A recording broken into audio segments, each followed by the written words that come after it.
Right now, though, like I said, we have a guest in studio, and we want to talk about plastic pollution crisis in Kenya and why we should adopt the circular economy. You're probably asking yourself, circular economy? Well, we have the program coordinator, Sustainable Development at Heinrich Boell Foundation, Fredrick Njau. Fredrick, good morning and welcome to Radio Generation. Good morning, Mr. Movie, and good morning, City. Morning. What is the circular economy? In simple terms, yes. Circular economy is if you have a product, you want it to be in use for a long time. You don't want to eliminate it as soon as you get it. Yes. I'll give you an example. If for example, you get a plastic cup, tea on it, you'll take tea on it and then throw it away. Right. But if you buy like the mug that you're using, this thermal cup, yes, that thermal cup, you can use it for a long time. Yes. So circular economy kind of prevent that linear use of products, but it helps you to continuously use the product. And if you cannot continually use it, you can still take it back to the system and recycle it into another product. So in simple terms, that's what it means, yes. Now I understand. My mom is in the circular economy. Yes. My mom has plates that she has used before since I was born. That's true. I found them there. They're still there. She has also flasks. Tunapendanga kuzita thermos. Akona thermos zingine na kumbuka nikiwa kamutu kanatoshana hivi tukitumia hizo thermos. Na hizo thermos to date they're still in operation. How they do that I don't know, but now I understand these people understood something about the circular economy and perhaps even sentimental value more than we do in this day and age. City, I don't know, do you have such kind of utensils in your house that have been used ever since the 60s? Do you know how old I was in the 60s? Yes. Where would I have gotten the money to buy utensils? I know what you're asking. Yeah. If I go to my mother's house, yes, will you find those products? I'll find those things. Yes. My goodness. Now I understand. Yeah. That shows they knew something in terms of it's what sometimes technology can give you. Sometimes technology can give you good things and bad things, but sometimes we have to go back to the roots in terms of how we used even to share things, repair things, reuse things. If you look at how our, like you're saying, your grandmom used maybe kiondo, for the use of kiondo, and they would continuously go to the market with that. But our development has kind of maybe simplified things in a way, but made it worse, because previously, in some years back, you could go and get a polythene bag that you are given at the shop, at the supermarket, and then you'd go and throw it away. But maybe at some point we need to rethink of how we do things differently, and maybe go back to how our grandmothers used to do things. These things that we call plastics, they were invented in 1907. And that particular time, they were very revolutionary in terms of what they did. You could preserve things in them, you could carry things easily with them, and they were very versatile and very cheap. But then it got to a point whereby, because of their versatility, the fact that you could use plastic for almost anything and everything. Now they became everywhere. They were in our houses, in our cars, they were in our offices, and that created a menace now that we call waste, and we do not know what to do with it. Now, what I do not understand, Njau, is the fact that to this day and age, even with the knowledge we have of plastics, we're still producing plastics. Yes, and we are not calling phasing out of plastic. That's not possible in the world that we live, because plastics is everywhere. Medicine, if in all our products, everywhere you turn, you find plastic. But what we are looking for, and what also, to take you back a bit in terms of what globally the discussion is, there have been discussion since 2022 through the process they call, and it's currently happening here in Nairobi now, the United Nations Environment Assembly. In 2022, they passed a resolution that they said they need a binding treaty to address the pollution of plastic. And what that resolution that has been discussed over 5 sessions, what they call intergovernmental negotiating committees, is to try and come up with a binding treaty that every maybe 193 countries can sign on and say, this is how we're going to address plastic pollution. Yes. And for you to do that, to answer your question, you have to address the problem from what they call the life cycle of plastic. The life cycle of plastic doesn't start from you buying the plastic. That's where many people confuse it. And that's why we find a lot of waste around here. The life cycle of plastic starts from the production of it, from where the extraction of oil, for example, because that's where the first process is. Yes. Extract oil, then produce Process plastic, it, yes. process it, manufacture it, and then package plastic or use it somewhere. That whole life cycle. So the treaty tries to address now life cycle from there. How do we make sure that either we're extracting the right, or we are producing the right plastic? And the problem with plastic currently is the chemicals that they put into them, yes. the additives to make it the plastic the way to have it the color, to have the feel. Those the chemicals are the ones that make it even worse. So currently the process is to discuss that treaty to try and address at all levels and also adopt what I explained earlier, the circular economy use of plastic. Right. You have mentioned something to do with the right plastic. What did you mean by that? Is there a wrong and a right one?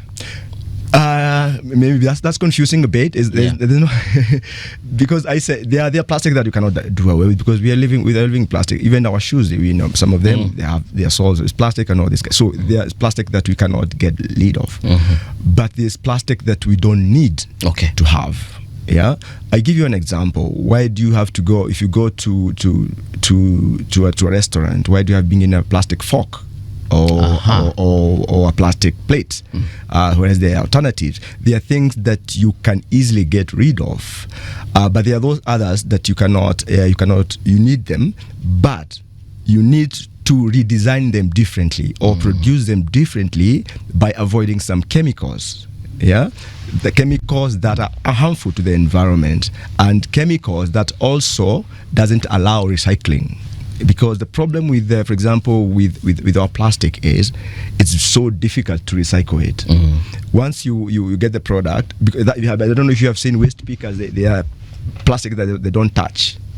If you really? Observe, you observe, because they are not recyclable. Or you mean by they ignore it? They ignore it, they ignore them because they are not recyclable. So they have to check and see the color, whatever, all this kind of thing. And that's why, for example, Coca-Cola at some point they changed the bottle color into clear bottle because they are easier to recycle. So that kind of redesigning or producing plastic differently, it helps the circular economy, as I'm speaking about, by avoiding the chemicals that they put. And that is what I'm saying the nations or the many countries are trying to negotiate to come up with a treaty that addresses that kind of a problem, so that we don't have the wrong plastic It's almost difficult to imagine a world right now that doesn't have plastics, because, for instance, I was very privileged to go to Nairobi School. Yes, Nairobi School is a very old school. It was a barracks since 1902. Actually, way even before that, and then by the time it was being converted to a school, so I got to see the infrastructure within that school, and some of the old power lines, some of the old electrical, what are they called? Not posts, easy wires and ndani ya nyumba. The lining was actually made of some fabric that was the insulation for the wires. And I look at that place and I was like, wow, yani kitambo walikuwa na insulate na this particular fabric, but now, because of the new construction and of course the new technology, we're insulating wires with literally plastic. And I ask myself, is it possible to perhaps even go back to the old ways of doing things that might end up being safer for our environment? All water pipes are made of plastic. Yes. Before that, they were made of metal. Syringes are made of plastic. Before that, they were made of glass. You see, there are so many things. Seat belts. The vehicle you drive, the amount of plastics within it. It's a discussion worth having, because it boils down to one, as Njau has clearly put it, there are chemical components that make it near impossible to recycle the plastic. essentially saying if they are recyclable, Yeah. and the use to which they are being put, we can determine as being needful, then the plastics are not bad. Who decides this? Now the member states decides that in terms of how plastic or which plastic to use. Like you are saying, there are plastics that are unavoidable. All our cars, mostly parts are plastic if you look at it. Glasses that you wear, like the one I'm wearing, part of it will be plastic. But the call that people are calling for is making sure that we redesign these products differently, remove some proprietary rights that prevent, for example, if a part gets spoiled, you cannot replace it with another manufacturer's part, because that if that creates more waste. Because if that is allowed, then it's easier to replace parts from different sources. So the discussion, the whole process of discussion with the member state is to have some of these processes be harmonized to make sure that there is as little waste as possible, and that's what people call a zero waste system, whereby, and you can only have zero waste system, for example, if you rethink and design products differently. If also you kind of reduce the amount of plastic that you are using, or refuse even, because you have a choice. For example, if you go to get your coffee at Java, you have a choice to go with your mug, and then by that you are refusing a plastic. But of course, Java don't use plastic. I'm just citing them. But it's an example. Yeah, it's an example. And sometime calling for the reuse of some products. And to give an example, also at homes, people, they put cereals in different plastic containers. Some people buy big plastic containers, then recycle, then they throw it away. But it's important to reuse it, to put your cereals. Those kind of small steps that you can do at individual level reduces the amount of waste that go to the system. Recycling has been called upon by many people, but it doesn't address the problem of plastic, because we only recycle a very small amount of plastic, actually. Let's go back to this issue of e-waste that also contributes largely to the number of plastics that we have in the environment. And I think about some 5 years ago, perhaps, the European Union did come out and say that we need to make our chargers universal, the chargers for our phones, for our earbuds, and for other electrical devices. And they said that, look, we have so much waste out here because every phone manufacturer has got their own unique chargers. And they said this nonsense has got to stop. Can we have universal chargers for all the phones? And that, in my opinion, has reduced a lot of waste, because if you buy different phones within a 5-year period, you have 5 different chargers that you honestly don't need. You can just have one charger for these 5 devices. Definitely, that's what people are calling for. Let's have these proprietary rights being harmonized, such that some products you don't have, like you're saying, an example of a charger, you don't have to have different types of chargers or different types of parts that are replaceable. Of course, there are those rights that you cannot just give them away, but there are things that can be harmonized, and that's that's where now bodies like UNEP or UNEA, that's United Nations Environmental Assembly, they come in terms of trying to present some resolutions, because that's where they start from. They bring in resolution that try to address a certain level of clarity in the process of use of these plastic materials. Do these resolutions actually work? They do work. They do. I give you an example, maybe. For example, this week, it started last week through what they call open-ended committee of parliament representatives. That is, different 193 member states meeting in Nairobi to discuss different resolutions. This year, 18 resolution has been presented. 18 of them. Kenya is supporting like 3 of them.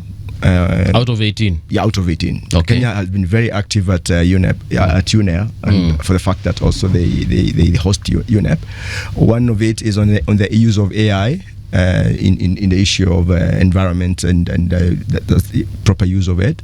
And there's also supporting on environmental crimes like poaching, illegal mining, a resolution on that.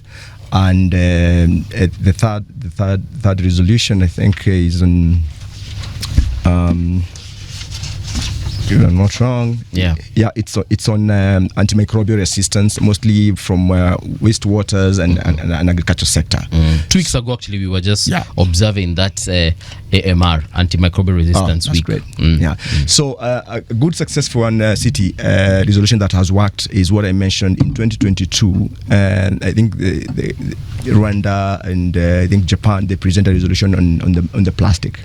In 2022, and that resolution was adopted by almost all the member states, and started the process of now coming up with a global plastic pollution treaty that has been discussed since 2022 through what I talked about, intergovernmental negotiating committee. And it was expected to complete end of this year, but unfortunately it's not done.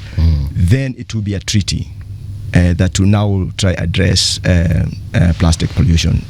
You mentioned what, 18 resolutions, and Kenya is supporting about 3 of them. 3 of them, yes. Why are we not doing the whole 18? Because the other member states. Yes. I think the UNEA process is very open for any country to present a resolution, either as a standalone country or a collaboration. For example, the one I talked about, the environmental crimes. Kenya is collaborating with Peru. Okay. So you can do it as many countries, or you can do it as a standalone country. So Kenya is interested in those 3 resolutions. This essentially is a discussion around the environment. Yes. Now, how does this relate, or how is it possible for it to intertwine with our development initiatives and our development focus? Environment actually is the center of any development, and that's why, for example, for our foundation, we talk about sustainable development, because development has to be in totality. And sometimes civil society have been accused of being anti-development by citing different environmental concerns that happens. For example, it's great. I like examples with real ones. If you, for example, you build a Nairobi expressway, and you cut quite a number of trees, that has an impact in terms of environment. If you build, for example, the LAPSAT project from Lamu all the way to northern Kenya, to Ethiopia, there could be some impact on either human rights issues, on environmental issues, or also on the livelihood of people. For example, by some people miss some livelihood because maybe, for example, they were depending on the port and they cannot do fishing there anymore, or you have actually cut a number of trees all along the way. So for us, we look at environment in totality in terms of how do you mitigate the destruction of environment as you are doing the development, right? The other thing also is, when you are doing development, you have to be also climate conscious. You can build a road, then it exacerbates flooding, for example, because all the drainage is leading towards a certain community. So every engineer is supposed to take in concern in terms of how roads are designed. They are climate proofed such that they don't lead to more floods to other communities, and that's what the sustainable development that we are looking for, not development that only looks at the infrastructure part, because it would be a danger to look only at the infrastructure and you're forgetting about the other social aspect, the human aspect, and the environmental aspect. A few years ago, plastics were banned here in Kenya, plastic bags. So that means when you go and buy nyama, utafungua sijui kwa karatasi gani. But we are back to those plastics. I see them being used a lot. Woven bags were introduced. But I realized, before I knew that they were plastics, I actually thought that woven bags were some fabric. perhaps some linen, I don't know. Until I discovered a few, months after they were introduced, these are just plastics. Yeah. What do you think about that, first of all? Was it a sustainable idea, one that would live up to 2025? Because there are places I go and I buy mboga, na nafungua tu kwa hiyo plastic bag. Yeah, you're right. There are loopholes, but credit to NEMA and the Minister of Environment. Back then in 2017, they were able to introduce this ban. Right. And again, also, I would also want to clarify, there have been some confusion in terms of what kind of plastic bags were banned. Yes. People say the ban was on plastic bags, but the ban was on the single-use plastic carrier bags. Single use. Yes. That's why you'll find that some plastic packaging material are still there. But the single-use plastic that you used to be given, like the one we're talking about, illegally they are being used currently. It's illegal to still continue using them, but the policing of it, the enforcement of it has been a challenge for them. Even NEMA accepted, because they don't have enough policing power to go to every market, to go to every butchery to and check arrest all these vendors. And for the fact that our neighbors also, that is Tanzania, Uganda, this ban is not as effective as ours. So these polythene bags, or they come from our neighboring countries, right? And then they find themselves. So we don't produce them. We don't produce them at all. Oh, but our neighbors help us in producing. But I have to clarify. Here. If you intend to produce a plastic, there's a leeway within NEMA that you have to apply, especially if it's for packaging, right? Like those woven bags. If you go there and you get a license, and then you declare amount of plastic that you are going to produce, they do allow that. Educate me on this particular aspect, because this woven bag is still a plastic. It's still a plastic, yes. So what exactly were we? They're actually called Uhuru bags. So this Uhuru bag, what were we trying to achieve with it, and have we achieved it? We actually did ask the NEMA that question a few days ago when we had a meeting in at UNEP, and that's a big challenge for NEMA, and they're saying they're going to address it. The woven bag has been a problem. It is in the market. It's still plastic. Yes. And it's still ending up in the landfills. Yes. In Dandora and other places. That's a very big problem for NEMA to address. Yes. Actually, that Uhuru bag is very good for washing dishes. I don't know if anyone of you has tried. Yeah, people have used it even in bathrooms. Yeah. Ukiona una ile scoring pad, just gather a few of those Uhuru bags. Paka sabuni na usugue sufuria. When all this banning in this country began, a lot of the focus was on what you call the single-use plastics. Okay, the ones which you use and discard, for some reason, the public participation on this matter started taking place after the ban. There should have been a discussion about it so that people understand why the ban. That whole process was really, really fast-tracked. So by the time you're realizing it, there were more questions than there were answers about it. And some of those questions still linger, unfortunately. Because for something that has been part and parcel of people's lives for as long as plastics were, there is need for someone to understand why it is that they are being banned. And they also need to be furnished with the alternative that they can then use since this particular product is banned. Again, that conversation, it came after the ban. And by that time, when it comes after the ban, the deed has been done, so no one's really listening. If there's an impending ban and there's discussion, you are likely to listen because you're thinking, okay, when they do away with this, what will I do? But it had been done away with. That's one. Two, to you. You are a political foundation. How do you align your functions with environmental concerns? It's all based on if you look at it closely, it's all based on what our constitution also allows. If you look, there have been. If you look at our constitution, I think it's Article 43 or something, the right to clean environment, it's all clear. So if you look at it, everything to do with environment is political in a certain way, because it's about the use of resources. And if it's about the use of resources, people are involved in there. And you cannot use resources without people. And you cannot, when people are involved, that is politics in a way. That is why we incline ourselves into saying we are a political foundation, because we are fighting for civil liberty, civil rights, people's rights, social rights, gender rights, all manner of rights that if you can look at them. So we are at the center of having these dialogues to make sure that the citizens have the rights to question their governments, the private sector.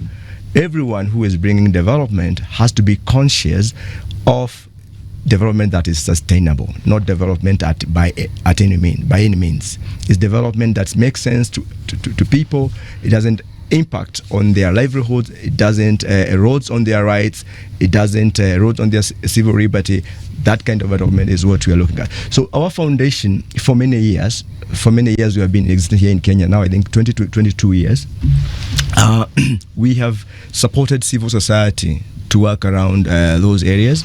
We have been successful in some, and very in a very big way. Maybe it's good I mentioned in some years back, not that we were very much opposing the development, but for example, the decolonize campaign, the whole issue of use of coal in Kenya. Coal is a dirty energy, for example, and Kenya has ample enough solar, enough wind, enough geothermal. Why would Kenya seriously think about coal? And for us, that is not necessarily opposing the project, but asking the communities, asking the civil society, can you ask a question? This question: why are they not thinking about alternative? And we were very successful in terms of Kenya thinking now. I don't think we need to have coal in Kenya. So some of these bold discussion that we engage in, they are very relevant for any development in any country. Yeah. Now, in terms of sustainability, you just mentioned that the other day you had a sit down with NEMA. Yes. What are some of their long-term goals in terms of just saving this environment? Yeah. We're talking about pollution specifically of plastics. Yeah. I don't see enough being done as far as, first of all, even stopping the production of these plastics, the harmful ones, the non-recyclable ones. I don't see much being done. Then a lot of imports that are coming in of products that will end up in these landfills. Products that don't even go beyond a year of usage. We're talking about anything from chargers to power extension cords and so on and so forth. Electronic gadgets such as phones that will only be used maximum 3 months before they start misbehaving, and then it ends up in a dustbin somewhere. What is their long-term plan as far as that, if you had that conversation? Yeah, we usually have often conversation either ourselves or through the partners that we work with. And the recent one, and in terms of the update that I have from NEMA, and they have I have to say, give credit to NEMA in terms of they have been very, very active in terms of creating or bringing up the necessary policy, regulations, and even laws. Currently, there is an existing law that was passed, I think, in 2024. It's called the Sustainable Waste Management Act of 2022.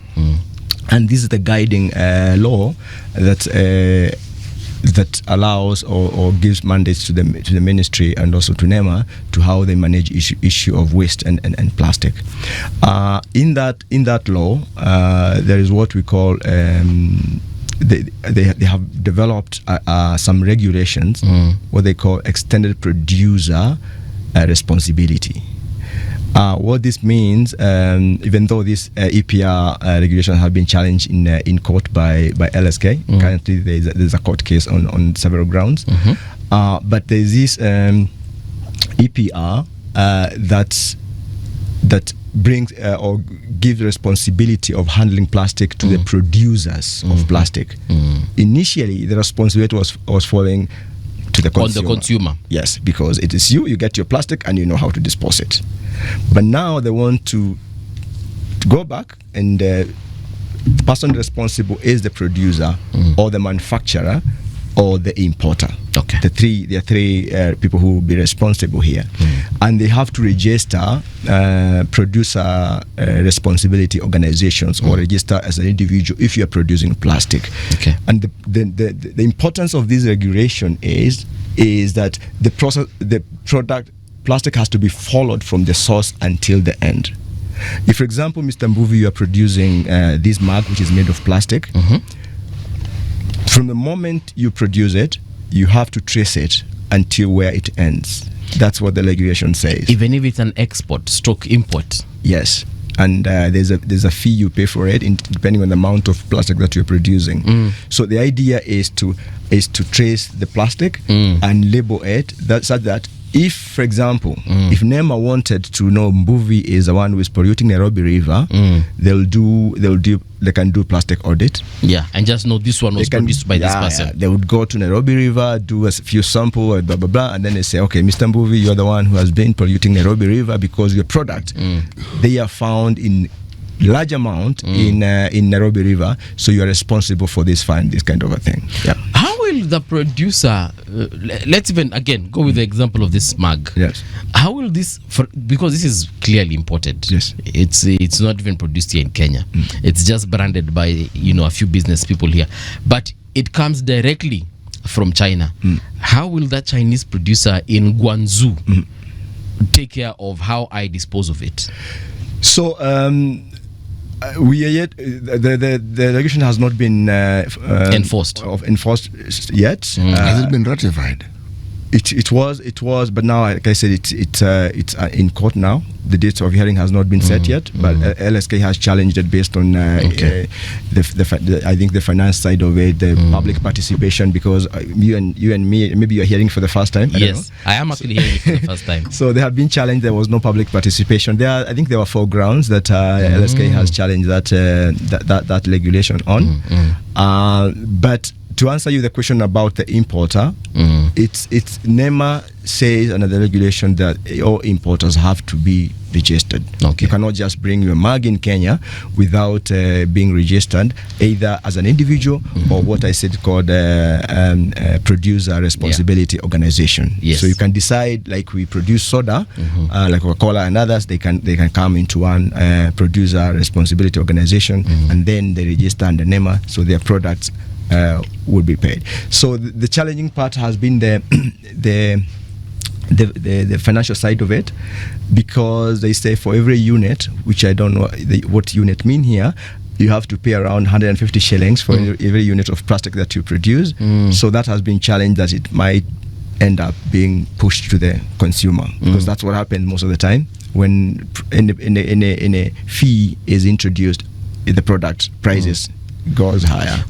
Don't you think, Njau, it would be easier for the government to introduce a tax to the manufacturer, of course, towards ensuring that they can collect these wastes safely? So, for example, you've mentioned we have beverage companies that produce soda.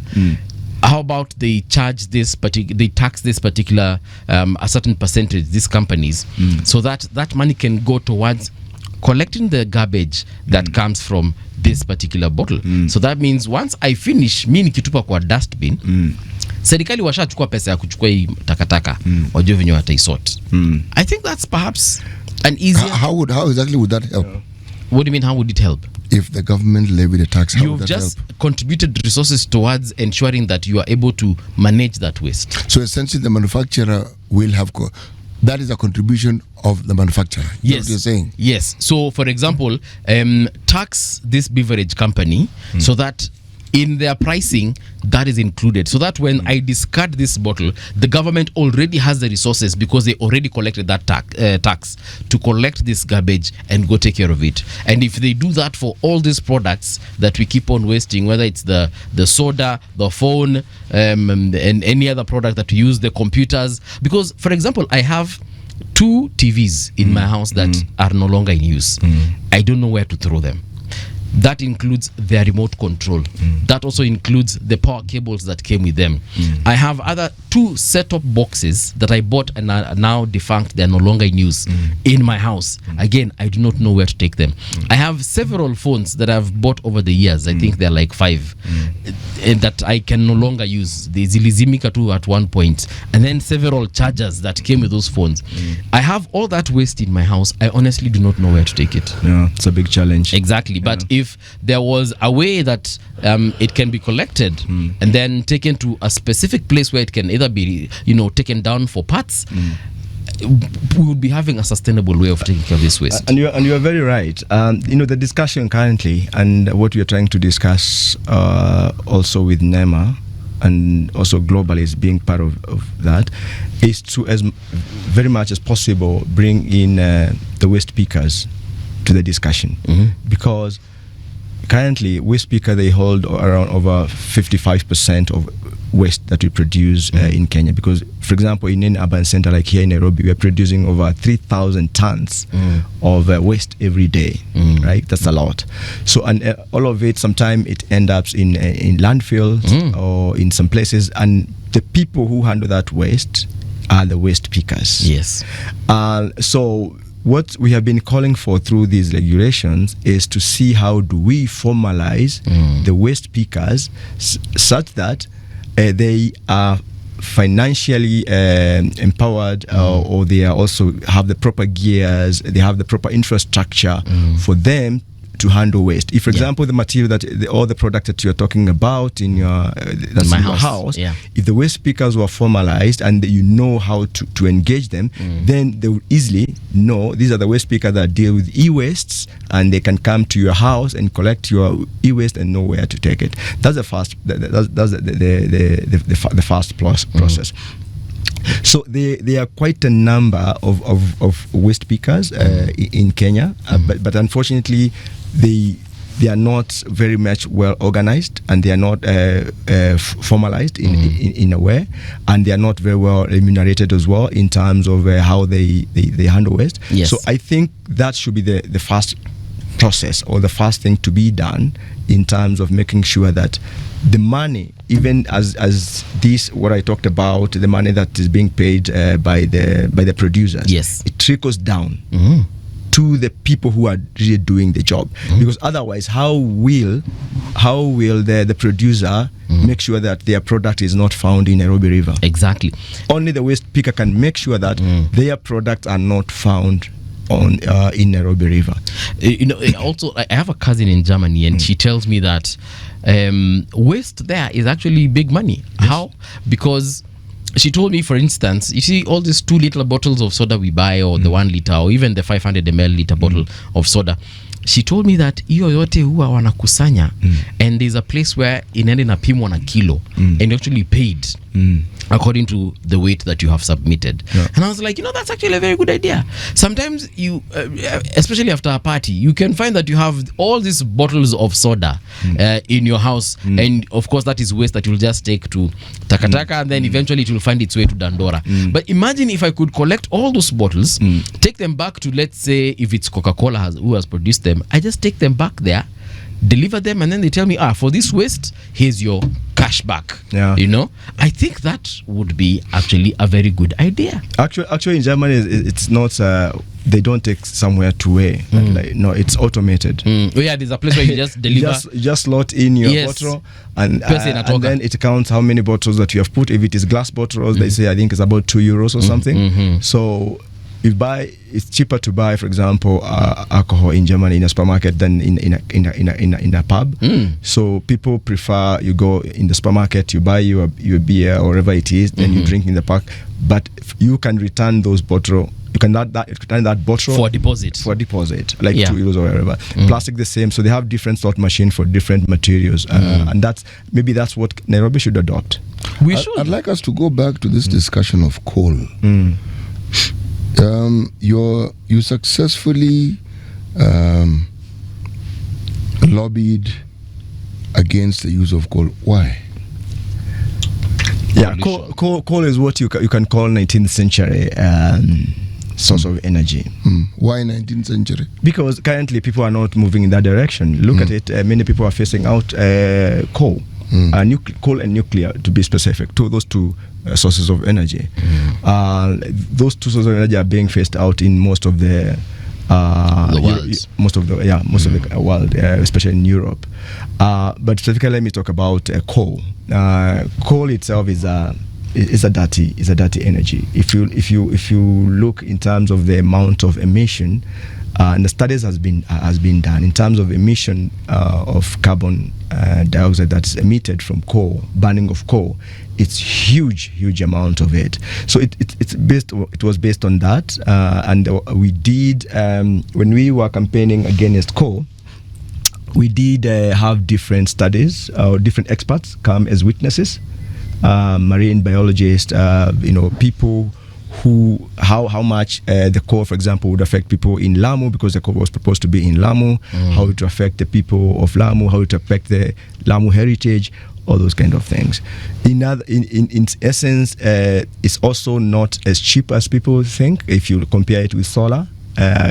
Cost-wise, again, that didn't make also sense. We did some calculations with that on that to show it was not economically feasible also if you compare it with alternatives. And also, like I did mention, there are alternatives in Kenya. Kenya has one of the largest deposit of geothermal here in Olkaria, Naivasha, and also in Menengai, which has not been utilized yet. Wind power, like the example that we have in Lake Turkana, wind power, it's huge. We can use it, and solar also. It's also another way to produce energy. The reason why I ask is because Germany still uses 20% of its power production still from coal. How do they go about preventing people from being harmed from this production? Because with the problems in Ukraine, they had to fire up some plants that had been shut down, and yet they, according to their plans, they plan to phase coal out in 1938 fully, because 2038. Yes, in 2038. How have they kept coal safe? Because they still use it. Yeah. You're right. Germany had two plants running in parallel in terms of, and it has been one of the more successful in terms of trying to remain clean. You're right. There's still some coal power plants that are running in Germany, but they are still in line, or they are still in that process of phasing out coal until 2038. Yes, they have managed to phase out nuclear. And highly now dependent on the renewable energy sources from wind, solar. So, and for them is to show it's possible to heavily rely on renewable energy, especially if you digitize your grid system. Because the problem with us, for example, here in our country is we have a lot of wastage or loss through our grid system because it's not as good as possible. I know as a year back we tried to bring in some contractors to do the grid upgrading, but we are not able to.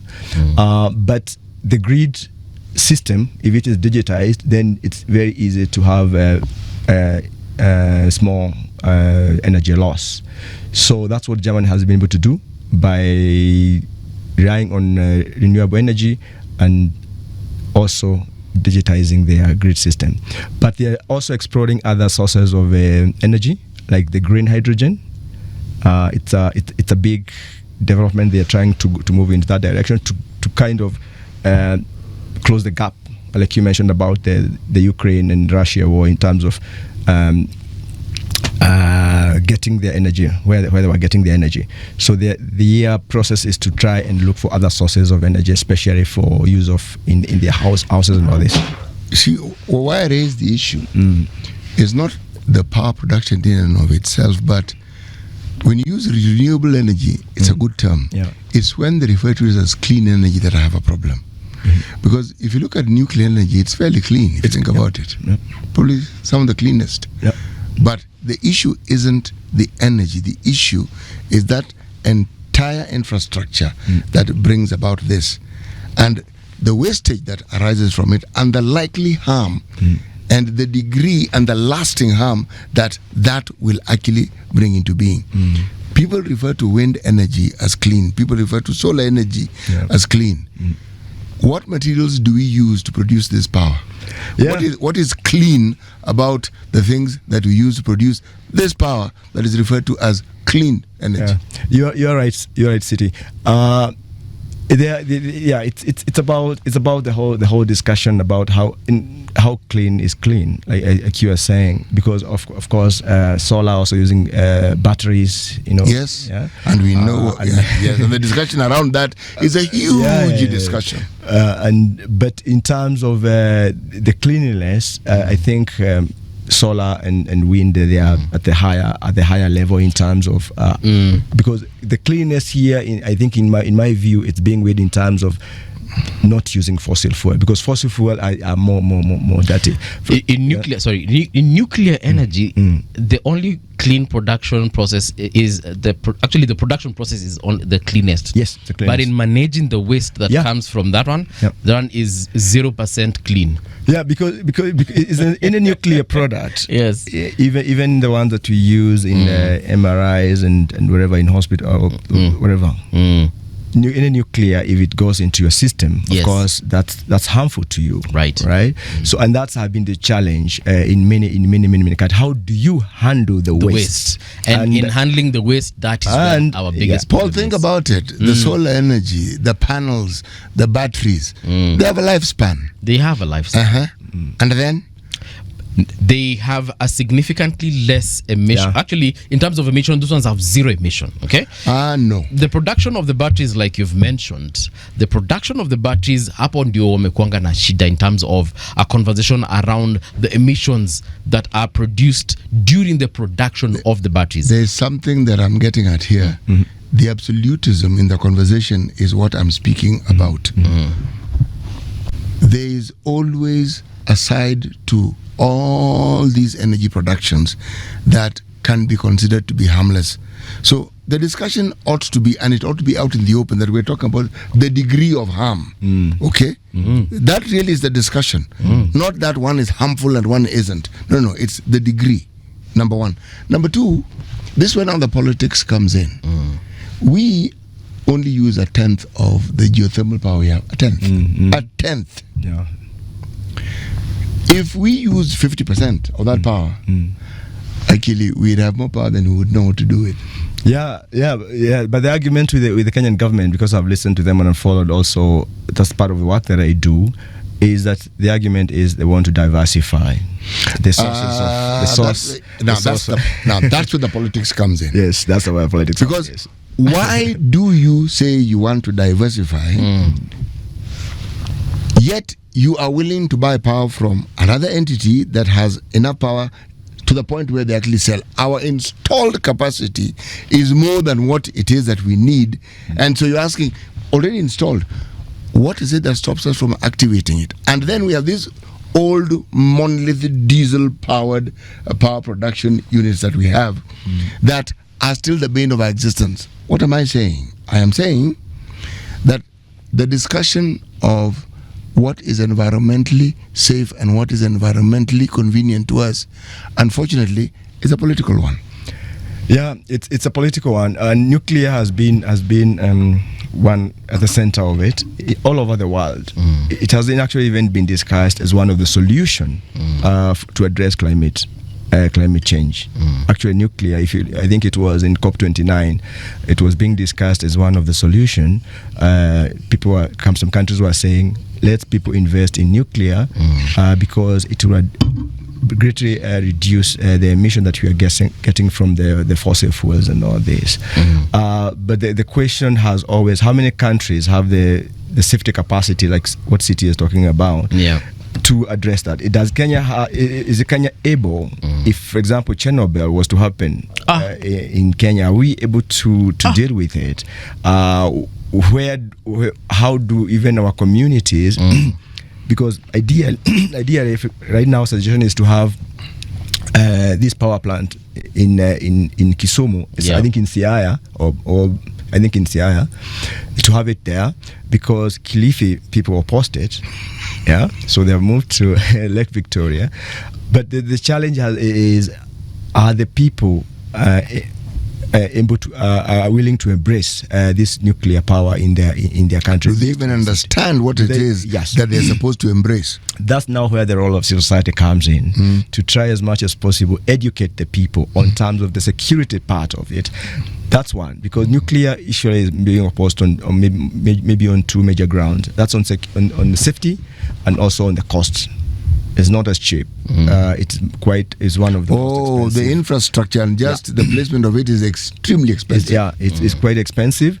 If you look at it, you'd rather have very many geothermal plants in Okaria or Menengai than have these nuclear power plants. We have about a minute before we close up this conversation. But when we look at this whole issue of in terms of sustainability, how about we also start teaching this in schools? Great. So that the future me and you can stop wasting and perhaps even be more innovative when it comes to production.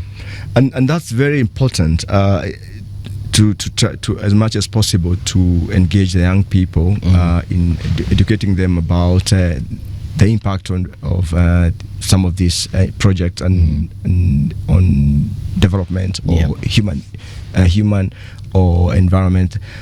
But it has to start also from the government willing to start this process in schools or in clubs. The UNEP, for example, they have the youth conference before actually the UNEA. They do have the youth and children forums whereby they try as much as possible to bring the young people. Actually, there's one resolution calling for what you are saying now, that young people should be involved in the decision making. It should be in the curriculum. And now the next step is to bring it into the curriculum to make sure that go beyond the usual maybe geography and science that we used to read, but more on the critical issues of environment. I think it's very, very much important. And it should be examinable. Should be a subject that is actually examinable the same way we examine mathematics, English, Kiswahili, and so on and so forth. That's true. Fredrick Njau, thank you so much for this conversation. Thank you very much for having me. Let's have more of these convos to ensure that indeed we are teaching sustainability, not just talking politics every single day. Or at least even if we're talking about politics, let's talk about the politics of sustainability. Sure, you can't not run away from it. There's politics everywhere. Asante sana.